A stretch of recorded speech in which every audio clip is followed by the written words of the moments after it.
I just wanted to give you a chance if you wanted to highlight any of these stories in particular, or to give people a sense of the book. There are just so many interesting and well written stories there. I just wondering if one sticks out to you, or if there's one that you'd like to highlight at all. Um, I don't know. I mean, people ask this, and I always get so overwhelmed by this question because I don't know.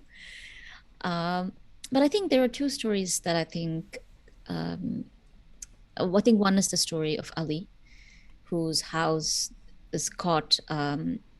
He's a young man who he was once a young man whose house then gets caught between the no man's land, and the border fencing also has 24-hour light that comes in, and the lights start off at about 6 in the evening, and then they are not 24 hours but for 12 hours, and then they are on for the next 12 hours, and trying to live with that nightmare of having um, light in your coming in your house. He loses his capacity to sleep, but also his story is a story that is truly, it breaks one's heart, because he loses his land, his wife who lives across the border, the regular sexualized violence that is so common. And I think that is a story. Ali's story is, I think, and there's one moment where he says, it's not only that they've stolen my dreams, they've also stolen my nightmare, because Ali loses his capacity to sleep because of Mm-hmm. the light coming in.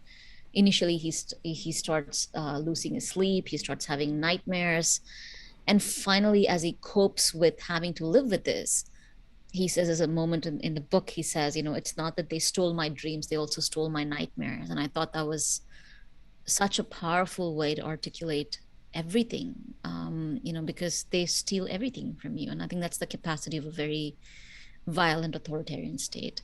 And the other story is the story of Sari Begum, is now much older, is a child of rape during the partition, who again has to live through who lives through immense violence of just being in this land, but also what it means for militarization of these places. The Indian Army built a little bunker in her small farmland, and it's still there. And also, it's one of those moments where this woman is so full of life. She is funny, and I think that is one of the more lighter moments of the book, when she says, "Oh, why are you writing this?" And I say, "Oh, Yeah. because I wanted to understand the world." And she says, "You're such a stupid, silly girl. If you'd just come to me first, I would have told you that the world is horrible." And it's also very, I thought that that moment of her chutzpah was also a moment, it was also a critique of how we think that somehow all of us need to travel in order for us to, or document or report.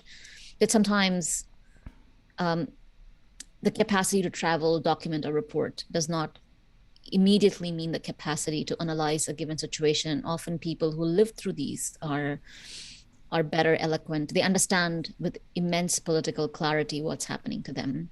So those two stories, perhaps as a way to um, enter into, if you didn't know anything about the history of the subcontinent, I think at a level of the story, I think these are two very remarkable people I would definitely want everyone to encounter.